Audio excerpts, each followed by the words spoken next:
As you grew up then, Yeah. you obviously grew up on the farm. Yeah. What's your early memories of growing up on the farm? Just happy times, really, because I can remember in winter when you were little, waiting for Mum to get up and light the fire because it was freezing. A big old Devon long farmhouse, 7 or 8 bedrooms. There was never any heat. You couldn't keep heat in it anyway.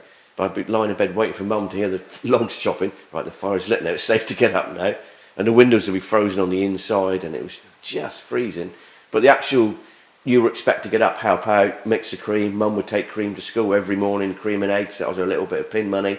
So that was just part of your life.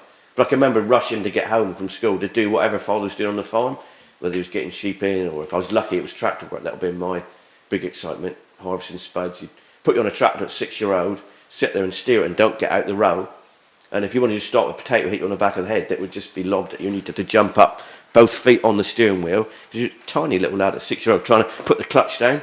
And my father would be in the back of the machine pulling out something that had jammed. And he's trusting the 6-year-old lad who's bricking himself, holding the clutch down with 2 hands on the steering wheel, trying to, right, off you go again. And I did fall asleep once. I drifted into 2 rows, and there's a lot of potatoes held on the back of my head then. But when you got to 8-year-old, I was allowed to drive the machine back again, not just do the bottom gear in a row. As you got older, you're allowed to actually turn around and drive it back. So that was a big moment that you could actually get into top gear and nearly throw everybody off the harvester as you went back with a big grin on your face. The biggest memory I've got is when I was 5-year-old and my mum lost me, and I went for a walk with a sheepdog, and me and the sheepdog had gone off, and we just gone for a walk, and we didn't think nothing. My mum was worried to death because didn't know where I was. I walked right to the top of the farm, so she was with the workman at the time, which was Bill Bending, and Bill went down to the go. It was a steep valley. I'll check there, missus, don't you look in there, because he thought, he didn't want my mum to find me in the go, but Bill thought I was in the go, so, missus, I'll look in there. What was his concern for He was concerned that I'd been dead in the go, and he didn't want my mum to look in the go, and my mum remembers it, talking to my mum, I remember, like as Jesse said, Bill Bending goes, missus, I'll look in the go, don't you look, I'll go and have a look in there. I wasn't in there, so my mum talks about it now, because obviously, Matt, you lose a 5-year-old son, you're panicking, and he's gone off on a farm. And I was quite happy. I wasn't bothered. I was just having a little walk with the dog. Kept walking, so we kept going. So, and what I can remember is my father coming through with a massive 35 tractor with a link box on the back, and he'd lost the tailgate. Now, my little 5-year-old mind wasn't worried about my dad's face, angry, and where are you? You've lost the back of the link box. My mechanical mind at 5-year-old wasn't, oh, what's Dad doing? Oh, you've lost the link box off the truck. Where's the link box gone? What's the link gone? My fat, because he was panicked and he came racing. I can see it now. He came racing to the gateway, flat out, top gear, looking for me. Suddenly saw me with Bob, the sheepdog, looking, explanations, swearing. Where the you been? Oh, you've lost the back of your link box, Dad. And your dad used to go out rabbit hunting with you? He did. Yeah. I can remember when I was 4 or 5-year-old. Another chance to drive the van, because you'd be driving, he was 7 or 8-year-old, because he wanted to hang out the van and shoot the rabbits. You were a 6-year-old kid petrified on a steep field in this van. It was a 2-wheel drive, wasn't even 4-wheel drive. He'd be shouting at you, right, it gets steeper the next field, go careful, it's already 30 degrees, careful, and he's shouting at you, and suddenly this half-dead rabbit gets thrown in the van with you, and it's wriggling at your feet and jumping around. And I'm not really in, that's why I didn't go far, I'm not really into that kind of thing. And this rabbit's jumping, and it's throwing blood everywhere and jumping around at you. And father's shouting at you, and you chuck the rabbit in the back onto the next one. And he's like, yeah, he's just shouting on it. But he'd be hanging out with a 12-bore. I mean, health and safety would have a nightmare these days, isn't it? With a young lad on it, driving. But you're saying he wasn't the quickest of shots? No, bless him, no. He wasn't, he'd always shoot the old ones, because you'd have rabbit pie, and you'd dread. Mum would bring this metal tin out, and you knew you had rabbit pie. And father, because he wasn't the quickest shot, he'd always shoot the old one. But the old one was slow, but it was tough meat. The young one was gone. And one of the funniest comments once, because he was aiming at this rabbit, and the rabbit, he aimed at the top of the gate, and he shot, and he missed, of course he did. And he said, I thought the bugger was going to jump it. I said, no, Dad, it went underneath. Whether he was joking me, I don't know, but he expected the rabbit to jump over. But he always got the old, I can taste the old rabbits now. They always have lead shot on it, and they were tough meat. Yeah. Can you remember when you first drove a tractor? Yeah, I'd been 6-year-old and a spud harvesting. That had been there, because everybody we grew 10 acres of spuds. So everybody, the builders, the butchers, whoever was local would come out, sit on the machine, and you could just sit there and plonk. It was bottom gear, half mile an hour, and that was your little bit of, you were told to sit on there. and just steer and stay in that row. Don't get out the road. Don't move. And then you get to the end and back again. But yeah, I went off to South Mountain. Must have been 14 or 15. Drove a tractor with a bow trailer on the back with all my mates on the back. And no lights. Drove into South Mountain. It was a carnival at the time. Drove back again with a petrol TVO tractor. There was just temperamentos out. You had to get the throttle just right, the choke just right. But you didn't even. That's just what you did. But I couldn't do it now. Frightened me to death.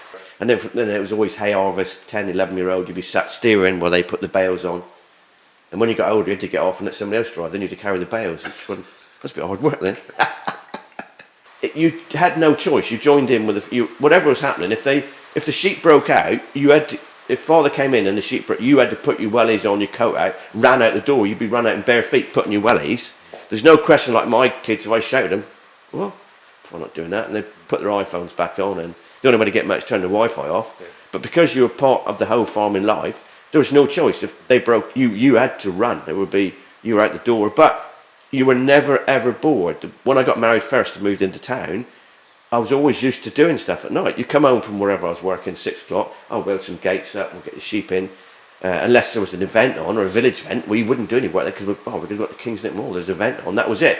But otherwise, you were always busy, and it was a very kind of happy upbringing because you weren't getting paid for it, but you were just busy all the time. You were never bored, and there's always mountains of food and pasties, so you were rewarding the food thing. And I think it's kind of sad, that kind of lifestyle's gone now. With the modern generation of farmers now, the wife goes out to work because it's financial different.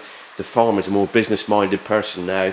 So those days, I know it was a little bit rose-tinted specs because it was my childhood, but you never felt you were bored. There was always something to be doing, always busy, and you had no choice. You had to help. So. Tell me about harvest time, because that's one of my great memories from growing up. Yeah, it was back in the days pre-self-propelled harvesters that do it all in a day and can wallop 100 acres in a day, and you sit in an air-conditioned cab. It used to be lots of small bales of hay or straw, which demand a lot of labour. So there would be, the minute my father would be busy all day baling, but 3, 4 o'clock when the butcher finished work, when the builder would finish early, the postman he'd be at 2 o'clock because he'd done his rounds, they'd all come out en masse to help clear the hay bales.